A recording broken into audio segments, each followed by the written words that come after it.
परमेश्वर हम लोगों से क्या चाहता है? परमेश्वर हम सबसे ये चाहता है कि हम उसके पास जब आए तो हमारे साथ और कोई नहीं हो, मतलब यानी कि जब हम आते हैं परमेश्वर के साथ, हम बिल्कुल समर्पण किए उससे आए कि आई सरेंडर ऑल। वो उसमें कोई मिलावट नहीं चाहता है। अगर हम व्यवस्था विवरण 22 और उसका 9 पढ़ते हैं, व्यवस्था विवरण इस्तिश्ना 22 और 9 स्थान जो भी हो, 22 और उसका 9 जब हम पढ़ते हैं, अपनी दाख की बारी में हाँ, 2 प्रकार के बीज ना बोना। अपनी दाख की बारी में 2 प्रकार के बीज न बोना। ऐसा ना हो हाँ, कि उसकी सारी उपज अर्थात तेरा बोया हुआ बीज और दाख की बारी की उपज दोनों अपवित्र ठहरे। यानी कि यहाँ पे क्या है? अपनी दाख की बारी में 2 प्रकार के बीज ना बोना, कि ऐसा ना हो कि दाख की बारी की उपज अपवित्र ठहरे। यानी कि 2 प्रकार की उपज। 2 प्रकार से क्या मतलब हुआ? मिलावट। और जहां पे मिलावट होती है वहां पे हम किस चीज को जन्म देते हैं? पाप को, भ्रष्टाचार को। ये है आज हम जब वचन में भी मिलावट कर रहे हैं लोग, तो ये कहता है कि अपनी दाख की बारी में 2 प्रकार के बीज ना बोना, क्योंकि अगर हम ऐसा करते हैं तो हमारे जीवन में भ्रष्टता आती है। परमेश्वर अभी अगर हम आज ये देखते हैं, आप जब खेतों में जाते हैं, किसान क्या अपने खेत में 2 प्रकार के बीज बोता है? अगर वो गेहूं बो रहा है तो गेहूं ही बोलेगा। तो उसी प्रकार परमेश्वर भी हमसे यही चाहता है कि हम जब आत्मिक जगत में कुछ बोल रहे हैं, उसके साथ कोई मिलावट नहीं होनी चाहिए। क्या हमारी स्पिरिचुअल लाइफ किस प्रकार की है? हमारी आत्मिक जीवन कैसा है? क्या हम परमेश्वर के प्रति ईमानदार हैं, या हम लोगों को दिखाने के लिए परमेश्वर के पास जाते हैं, दिखाने के लिए हम कलीसिया जा रहे हैं? तो वो परमेश्वर का यही है। क्योंकि कई बार हम क्या करते हैं, हम एक समझौता कर लेते हैं, और जहां हमने समझौता किया, और हमारे समझौता करने से क्या होगा? पहली बात मिलावट करी, भ्रष्टता आई। और जब हमने समझौता किया, कॉम्प्रोमाइज जब हम करते हैं, तो हमारी जो पवित्रता है, परमेश्वर के प्रति जो पवित्रता है, वो नष्ट होती है। क्योंकि परमेश्वर का वचन पहला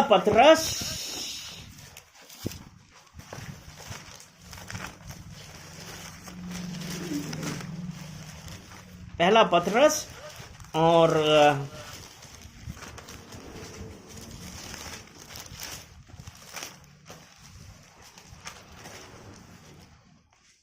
1:15 कहता है ना जी, या 1:16 पढ़ें। क्योंकि जैसा तुम्हारा बुलाने वाला नहीं, क्योंकि लिखा है पवित्र बनो क्योंकि मैं पवित्र हूं।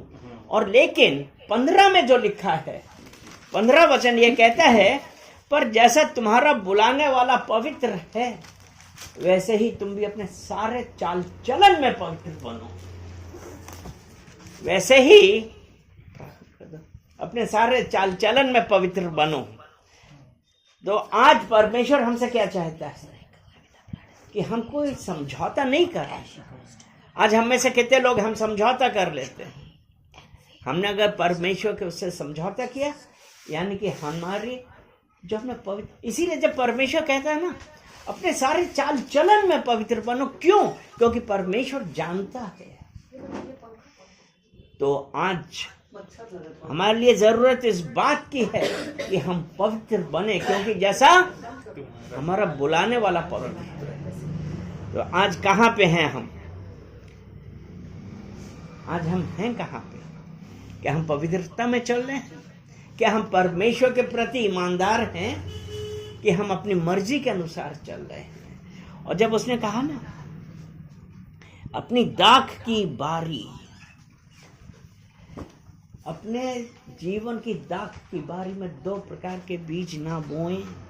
और हमारा जीवन क्या? एक दाख की बारी है। अगर हम यूहन्ना 15 उसका 5 पढ़ते हैं, यीशु ने कहा ना, मैं दाखलता हूं और तुम डालियां हो। मैं दाखलता हूँ, तुम डालियां हो। हाँ, तो यहाँ पे यीशु ने क्या बताया कि मैं दाखलता हूं, तुम डालियां हो। यानी कि हमारा जीवन क्या हुआ? दाख की बारी हुआ। क्योंकि हमारे लिए यीशु क्या है? दाखलता। हम जो डालियां हैं, दाख की बारी है। तो हमारा जीवन वो है। और उसके बाद यहां पे है ना कि जो हमारा मन है, हमारा मन क्या है? पढ़ो 15 का 5। मैं दाखलता हूँ, तुम डालियां हो, जो मुझ में बना रहता जो है मुझ में बना रहे और मैं उसमें वह बहुत फल फलता है। यानी कि जो हमारा मन है, जो मुझ में बना रहे। हमारा मन एक भूमि है। क्योंकि जो आज जब उसने कहा ना कि अपने 2 प्रकार के बीज मत बोना, तो हमारा जो मन है ना वो भूमि है। तो इसके अंदर 2 प्रकार की चीजें नहीं होनी चाहिए। क्योंकि और जो हमारे विचार हैं, हमारे विचार क्या है? वो सीड है, बीज है। तो हमारे जो विचार हैं, जो हमारे अंदर परमेश्वर के प्रति है, तो हमको उसमें ईमानदार होना चाहिए। हमारे मन में जो है उसमें ईमानदारी होनी चाहिए। मतलब बोल हम कुछ रहे हैं, लेकिन हमारे अंदर कुछ और चीजें हैं। और जब वो कहता है ना कि 2 प्रकार के बीज मत बोना, तो आज हम क्या कर रहे हैं कि क्या हम उस परमेश्वर के प्रति सच्चाई से चल रहे हैं? और हम प्रतिदिन क्या करते हैं? अगर हम आज अपना जीवन देखते हैं, हम प्रतिदिन अपने जीवन में कुछ ना कुछ बोल रहे हैं। हम क्या बोलते हैं? आज हम अपने जीवन में परमेश्वर के प्रति विश्वास बोल रहे हैं, या हमारे अंदर भय है? हमारा विश्वास परमेश्वर पे है, या हम भय में जी रहे हैं? या हमने, परमेश्वर ने क्या कहा? रोमियो 12 बुराई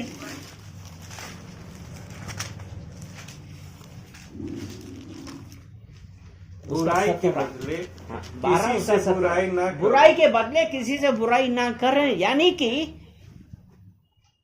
क्या मतलब हुआ? बुराई के बदले किसी से बुराई ना करें, यानी कि हमारे अंदर क्या क्षमा है, या हमारे अंदर कड़वाहट भरी हुई? हमारे जीवन में हम क्या बोल रहे हैं? हम क्षमा बोल रहे हैं या कड़वाहट बोल रहे हैं? इसलिए जब यीशु मसीह का वचन कहता है ना, अपने सारे चाल चलन में पवित्र, सारा चाल चलन, क्योंकि परमेश्वर को पता है, वो सब जानता है, वो हमारे मन के विचारों को जानता है। तो आज हम अपने क्या बोल रहे हैं वो बहुत जरूरी है। हम क्या अपने जीवन में पवित्रता ला रहे हैं, या हम किसी के साथ समझौता कर रहे हैं? और वो समझौता कैसा? कि अरे चलो चले जाते हैं, नहीं तो लोग कहेंगे। हम बाइबल पढ़ लें, हम संगति कर लें, हम एक तरीके से अपने मन से एक समझौता कर लें। और ये समझौता हमको हमारी पवित्रता से दूर ले जाता है। आज हम प्रेम किससे कर रहे हैं? आज हम वचन से प्रेम करते हैं, या हम इस संसार से प्रेम करते हैं? क्योंकि वचन से अगर प्रेम करते हैं तो हमारे लिए आशीष है। संसार से प्रेम करते हैं तो यूहन्ना की पहली पत्री 2 अध्याय उसका 15 और 16, ना तो तुम संसार से, ना संसार में की वस्तुओं से प्रेम करो। यदि किसी में संसार का प्रेम है तो उसमें पिता का प्रेम नहीं है। और संसार का प्रेम क्या है?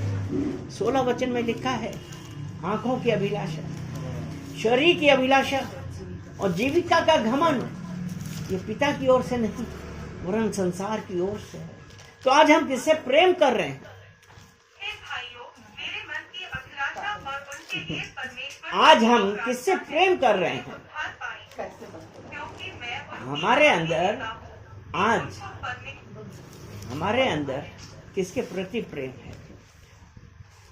और संसार से प्रेम करना, अगर हम मत्ती 6 भी देखते हैं, उसका 19 से लेकर 21 तक, उसमें तो ये लिखा है, जहां तेरा धन होगा वहां तेरा मन होगा।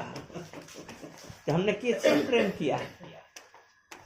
धन से या परमेश्वर से? क्योंकि जहां तेरा धन होगा वहीं मन लगा रहेगा, और वहां पे मन लगा है तो परमेश्वर कहाँ है?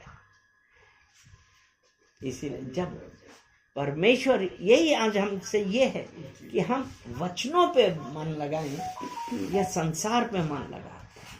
और वचन पे मन लगाने के लिए सबसे जरूरी बात यह है जो यहोशू 1 और उसके 8 में कहता है कि व्यवस्था की यह पुस्तक तेरे चित्त से कभी उतरने ना पाए।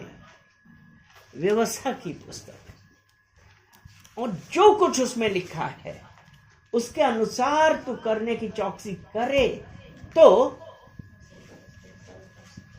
तेरे सभी कार्य सफल होंगे और तू प्रभावशाली होगा। व्यवस्था की पुस्तक, दिन रात इसमें ध्यान लगा, यानी कि वो जो वचनों में हम ध्यान लगाएं तभी हम सफल होंगे, हम प्रभावशाली होंगे। लेकिन अगर हमको पता ही नहीं है, हम तो सिर्फ संसार की ही तरह और देख रहे हैं। इसलिए जहां तेरा धन होगा वहां तेरा मन होगा। जब परमेश्वर ने कहा ना, अगर हमारे अंदर परमेश्वर के वचन हैं तब हम प्रभावशाली होंगे। लेकिन अगर हमारे अंदर परमेश्वर का वचन नहीं है तो हम कैसे करेंगे? और इसीलिए जब उसने कहा ना, दाख की बारी में 2 प्रकार के बीज ना बोएं। अगर गलातियों 6 और उसका 7 वचन हम देखते हैं, धोखा न खाना, परमेश्वर ठट्ठों में नहीं उड़ाया जाता, क्योंकि मनुष्य जो कुछ बोता है वो ही काटेगा। हम क्या बोल रहे हैं? क्योंकि जो बोएंगे हम वही काटेंगे। हम समझौता करेंगे, पाप काटेंगे। क्योंकि परमेश्वर का यही है ना, और उसका 8 वचन यही कहता है, क्योंकि जो अपने शरीर के लिए बोता है वह शरीर के द्वारा विनाश की कटनी काटेगा। यानी कि हम संसार के लिए जो बोल रहे हैं, संसार के लिए बोल रहे हैं तो हम विनाश की कटनी काटेंगे। और जो हम जो कुछ भी करेंगे उसके अनुसार ही हम अपनी कटनी काटेंगे। क्या हमारा विचार क्या है, हमारा बोलचाल क्या है, हम समझौता कर रहे हैं या हम किस प्रकार से हम अपने परमेश्वर के साथ रह रहे हैं? इसलिए आज जब मैं 1-2 दिन से यही वचन की अपनी दाख की बारी में 2 प्रकार के बीज ना बोलना। एक हम समझौते वाला है या एक हम परमेश्वर के वचनों पे स्थिर रहने वाले हैं। और क्या करते हैं? 2 प्रकार के बीज कैसे हैं? ये बहुत इंपॉर्टेंट बात है।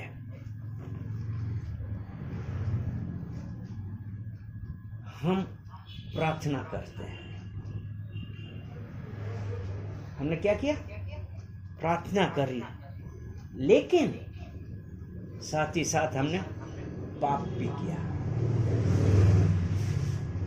सुबह 4 बजे उठ के प्रार्थना में लौलीन हो गए, उसके बाद हमारा दिल कैसा है?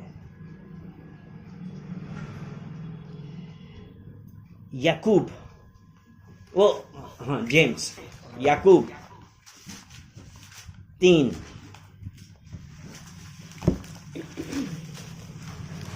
याकूब 3 जी और हम उसका देखेंगे 10 से 12। हाँ, एक ही मुंह से धन्यवाद और शाप दोनों निकलते हैं। एक ही मुंह से धन्यवाद और शाप दोनों निकलते हैं। हे मेरे भाइयों, ऐसा नहीं होना चाहिए। ऐसा नहीं होना चाहिए। क्या सोते के एक ही मुंह से मीठा और खारा खारा जल निकल सकता दोनों है? निकलता है?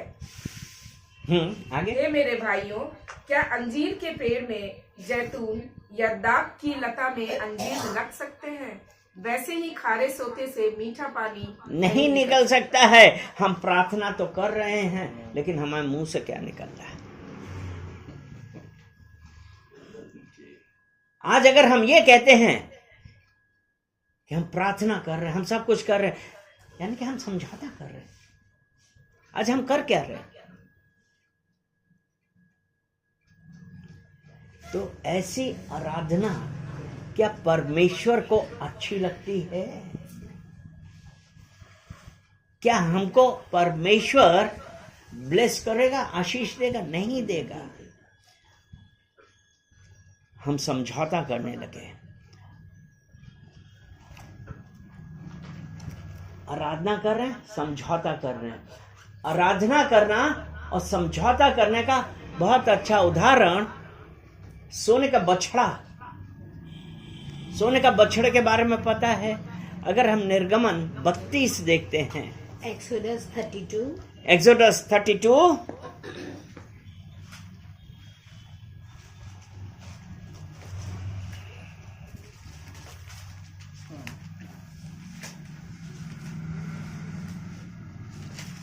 एक्सोडस 32 जी 1 और 2 पढ़ेंगे ना? जब लोगों ने देखा कि मूसा को पर्वत से उतरने में विलंब हो रहा है, तब वे हारून के पास इकट्ठे होकर कहने लगे, अब हमारे लिए देवता बना जो हमारे आगे आगे चले, क्योंकि उस पुरुष मूसा की जो हमें मिस्र देश से निकाल ले आया है, हम नहीं जानते कि क्या हुआ। यहां पे जब क्या देखते हैं, इजराइलियों को मिस्र देश से निकाल के लाया, फिर मूसा परमेश्वर के पास गया। अब वो चला गया।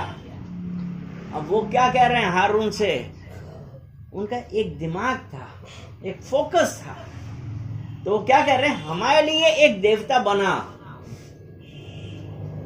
मतलब आराधना कर रहे हैं, लेकिन कॉम्प्रोमाइज कर रहे हैं, समझौता कर रहे हैं। उस जीवते परमेश्वर जो उनको गुलामी से निकाल के लाया, उसकी प्रार्थना करने की बजाय उन्होंने क्या किया कि हमारे लिए देवता बना।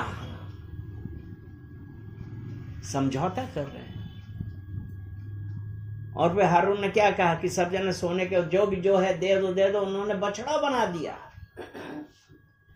तो आज हम क्या कर रहे हैं? आज क्या हम परमेश्वर के साथ परमेश्वर की आराधना कर रहे हैं कि हम समझौता कर रहे हैं? पहला राजा 1 किंग्स चैप्टर 11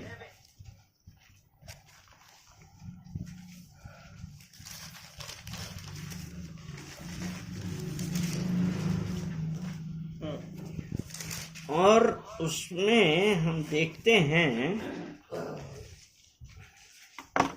हाँ ठीक, सुलेमान जो परमेश्वर के प्रति ईमानदार था, सब कुछ था, लेकिन 4 में लिखा है जब सुलेमान बूढ़ा हुआ तब उसकी स्त्रियों ने उसका मन पराये देवताओं की ओर बहका दिया और उसका मन अपने पिता दाऊद के समान अपने परमेश्वर यहोवा पर पूरी रीति से लगा ना रहा। सुलेमान तो सिदोनियों की अश्तोरेत नामक देवी और अमोनियों के मिल्कोम नामक घृणित देवता के पीछे चला। इस प्रकार सुलेमान ने वह किया जो यहोवा की दृष्टि में बुरा है और यहोवा के पीछे अपने पिता दाऊद के समान पूरी रीति से ना चला, यानी कि उसने समझौता किया। वो जो हर वक्त परमेश्वर का इतना वो करता था, लेकिन अंत समय में वो क्या किया? समझौता किया।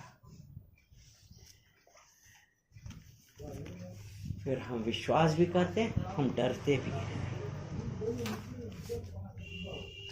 क्योंकि परमेश्वर ने क्या कहा? यीशु मसीह ने क्या कहा? डरो मत, लेकिन विश्वास करो।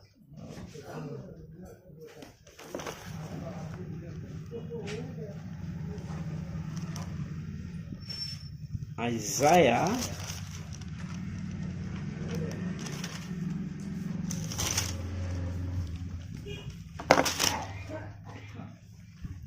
43 उसका 1। हे इज़राइल तेरा रचने वाला और हे याकूब तेरा सृजनहार यहोवा भी यों कहता है, मत डर, क्योंकि मैंने तुझे छुड़ा लिया है, मैंने तुझे नाम लेकर बुलाया है, तू मेरा ही। यहाँ पे वो कह रहा मत डर, विश्वास रखने का है। मरकुस 5 उसका 36।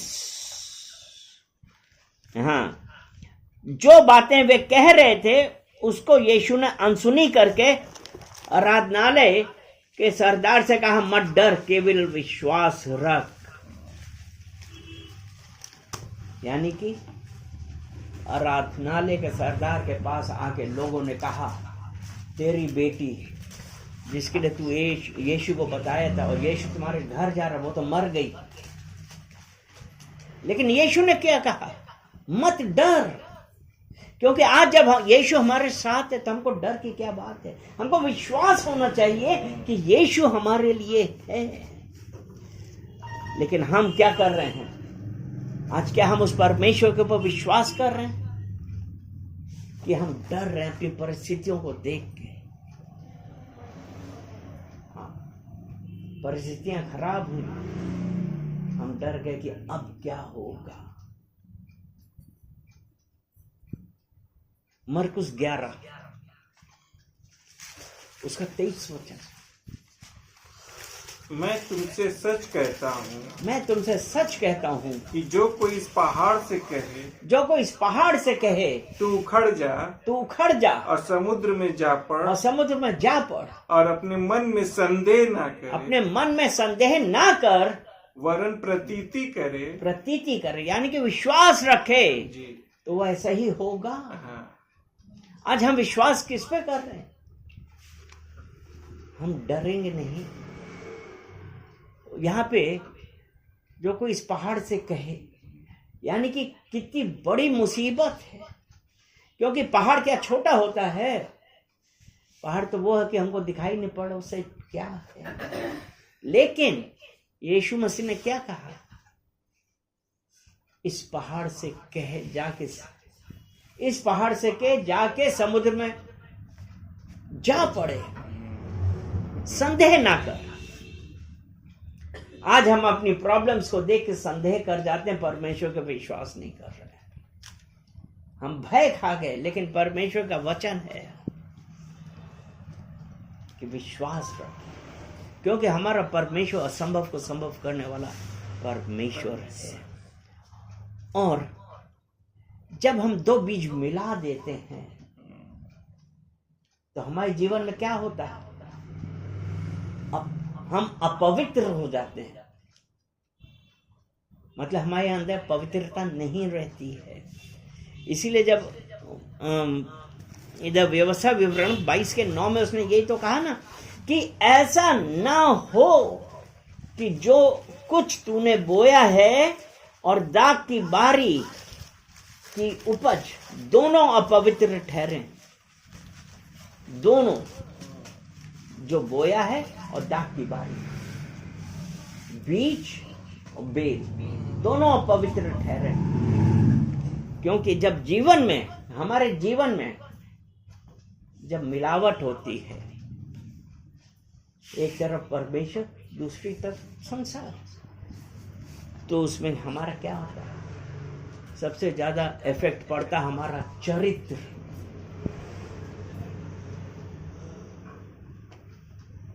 आज जब परमेश्वर का वचन कहता है कि तुम्हारे मन के नए हो जाने से सब कुछ नया होता है, तो जब हमने परमेश्वर यीशु मसीह को स्वीकार किया, हमारे जीवन में क्या बदलाव आया? क्योंकि आज अगर हम बोलते हैं कि हमने यीशु मसीह को स्वीकार किया, अब हम यीशु मसीह के हैं, हम परमेश्वर के पुत्र पुत्री हैं, तो लोग क्या देखते हैं हमारे अंदर? वो ये देखते हैं जो पवित्र परमेश्वर है हमारे अंदर, हमारे जीवन में क्या बदलाव आया है। तो अगर हमारे अंदर मिलावट है, हमारा चरित्र सबसे पहले देखा जाए। क्या हम जो थे पहले, क्या हम वही आज भी हैं? वही बेईमानी, झूठ बोलना, गाली बकना, चोरी, यही सब है। व्यभिचार, क्या यही सब है? अगर मिलावट है, हमारा चरित्र गिरता है, कमजोर हो जाता है, हम किसी को गवाही देने के लायक नहीं बचते हैं। फिर हम किसी को गवाही देने के लायक नहीं बचते हैं, और हमारे अंदर जो आत्मिक सामर्थ्य होती है खत्म हो जाती है, क्योंकि हम कमजोर पड़ गए, हमने समझौता कर लिया। आज जरूरत इस बात की कि हम देखें कि हम क्या कर रहे हैं। जब समझौता करते हैं तब हम क्या हो गए? दुचित्ते। और जब हम दुचित्ते होते हैं, डबल माइंडेड हो गए, तो हम डबल माइंडेड मतलब हम कैसे विश्वासी हो गए? जिसके अंदर कोई पावर नहीं है, पावरलेस। याकूब, जेम्स, याकूब 1 और उसका 8 पढ़ेंगे।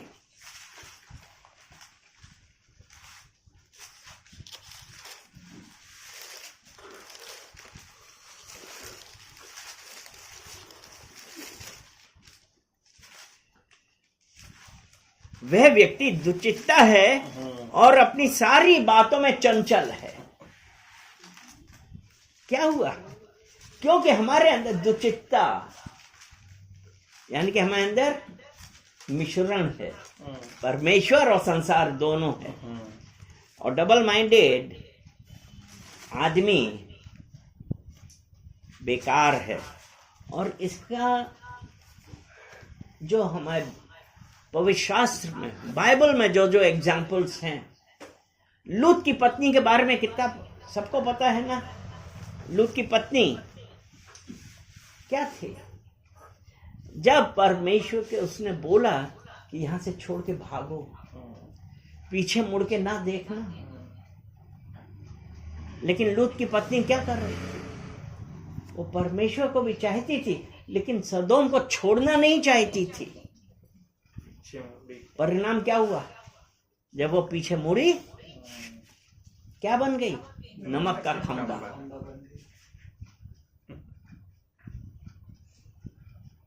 परमेश्वर चाहिए, संसार हम छोड़ेंगे नहीं। और वो नमक का खंभा बन गया। इसी तरह शाऊल राजा के बारे में भी यही है। पहला सैमुअल 15 और उसका पढ़ेंगे 24। शाऊल ने शमूएल से कहा, मैंने पाप किया है। मैं तो अपनी प्रजा के लोगों का भय मानकर और उनकी बात सुनकर यहोवा की आज्ञा और तेरी बातों का उल्लंघन किया। किसका? लोगों का भय मान लिया, समझौता कर लिया। परिणाम क्या हुआ? उसका राज्य चला गया। परमेश्वर ने जो उसको राजा बनाया था, छीन लिया, उसका राज्य चला गया। नए नियम में हम देखते हैं,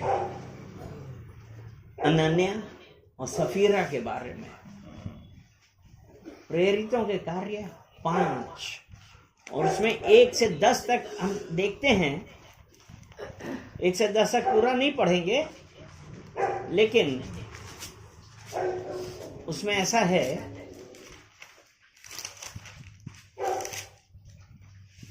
कि हनानिया नामक एक मनुष्य और उसकी पत्नी सफीरा ने कुछ भूमि बेची, उसके दाम में से कुछ रख छोड़ा। ये बात उसकी पत्नी भी जानती थी और उसका एक भाग लाकर प्रेरितों के पांव के आगे रख दिया। यहाँ पे उसने पवित्र आत्मा से झूठ बोला कि तुम्हें तय मिला। हाँ, हमें तय मिला। क्या हुआ? दोनों मर गए। तो आज हमारे अंदर क्या है? क्या हमारे अंदर परमेश्वर के प्रति हम कोई मिश्रण करके रख रहे हैं? हमारा जीवन कैसा है? क्या ईमानदारी का जीवन है? और परमेश्वर सबसे ज्यादा, सबसे जरूरी क्या चाहता है कि जब हम परमेश्वर के पास आए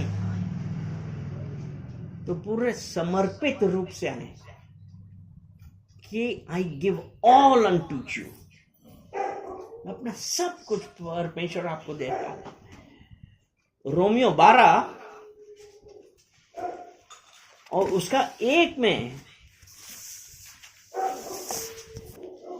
इसलिए हे भाइयों, मैं तुमसे परमेश्वर की दया स्मरण दिलाकर विनती करता हूं कि अपने शरीरों को जीवित और पवित्र और परमेश्वर को भावता हुआ बलिदान करके चढ़ाओ।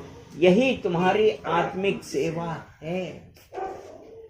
परमेश्वर जीवित बलिदान अर्थात बिना शर्त समर्पण कि मैं तब आऊंगा जब हमारे साथ ये होगा, नहीं, बिना शर्त समर्पण चाहता है, संपूर्ण रीति से चाहता है। ये नहीं कि मैं पहले अपने पिता को गाड़ा हूं तब यीशु तेरे पीछे चलूंगा। संपूर्ण, बिना शर्त, बिना किसी मिलावट के परमेश्वर आज आपसे, हमसे यही चाहता है। और परमेश्वर दूसरा जो एक और जो परमेश्वर चाहता है,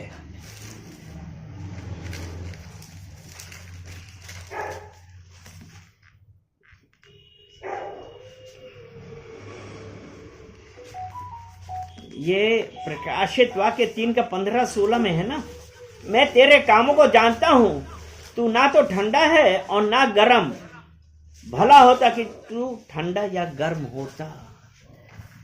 गुनगुना जीवन परमेश्वर को पसंद नहीं है। वो ऐसा जीवन स्वीकार नहीं करता। या तो हम पूरी तरीके से माने या ना माने। ये नहीं है कि जरूरत पड़ी तो हम भागे चले जा रहे हैं परमेश्वर के पास, बाकी उसके बाद भूल गए। यही होता है ना। कलीसिया में बहुत दिनों के बाद आए, अरे अरे पादरी साहब क्या बतलाएं, हमारे साथ ऐसा हो गया। तो इतने दिनों तक कहाँ थे? अरे सब सही चल रहा था, आपने दुआ करी थी ना, सब ठीक हो गया था। मतलब आने ही छोड़ दिया। परमेश्वर संपूर्ण रूप से चाहता है, गुनगुनापन नहीं चाहता है। इसलिए हमको क्या करना है? प्रतिदिन वचन पढ़ना है, पवित्र आत्मा के अनुसार चलना है, आत्मा की अगुवाई में चलना है। शारीरिक पहला कुरिन्थियों 15 उसके 33 में कहता है, बुरी संगति अच्छे चरित्र को बिगाड़ देती है। आज हमारी संगति किसके साथ है? ये इंपॉर्टेंट है। हमको हमारे विचारों की रक्षा करनी है। नीति वचन 4, हम कलीसिया जाते भी हैं, अगर हमारे अंदर बदलाव नहीं तो क्या फायदा है? जरूरत इस बात की हम ये देखें कि हम बीज कौन सा बोल सकते हैं, विश्वास है या संदेह। आज्ञाकारिता में चल रहे हैं ये हम समझौता कर रहे हैं, पवित्रता में चल रहे हैं कि हम पाप में चल रहे हैं। हम अपने पिता की बात में कौन सा बीज बोए हैं, जरूरत इस बात हमारे पास हमारे जीवन में वचन भी है, संसार के साथ है। हम वचन के साथ हैं कि संसार के साथ है, विश्वास भी है, समझौता। दूसरा कुरिन्थियों 6 और उसका 17 पढ़ना।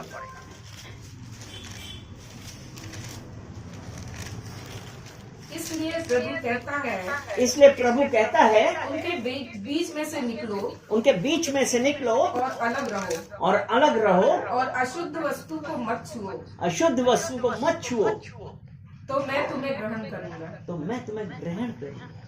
तो आज हम किसके साथ चल रहे हैं? उनके बीच में से हमें निकलना होगा। हमारी संगति क्या है? क्योंकि आज भी अगर हम उनके बीच में हैं तो परमेश्वर हमको ग्रहण नहीं करेगा। तो हमको 2 प्रकार के बीच नहीं रहना है। हमको परमेश्वर के लिए जीवित बलिदान, हालेलुया। चलिए प्रार्थना करें। धन्यवाद धन्यवाद धन्यवाद पिता परमेश्वर, हम आपका धन्यवाद करते हैं। सारा आदर महिमा हम आपको देते हैं पिता परमेश्वर। आज अपने वचनों के द्वारा हम लोगों से बातें करी हैं, और पिता परमेश्वर आपने कहा कि हम अपने दाग की बारी में 2 प्रकार के बीज ना बोएं।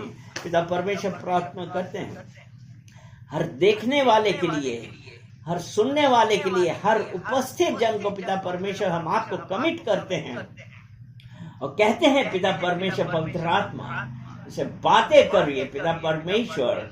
अपने मनों को बदलने वाले परमेश्वर आप हैं, तो अपने मन को हम बदलें। हम धन्यवाद देते हैं, एक एक जन को हम आपको कमिट करते हैं। और पिता परमेश्वर किसी प्रकार के भी अगर 2 प्रकार के बीज बोए हैं पिता परमेश्वर, I am repenting for them, मैं पश्चाताप करता हूँ पिता परमेश्वर। दया कर पिता परमेश्वर, उनको माफ कर। प्रार्थना करते हैं यीशु मसीह के नाम से, आमीन।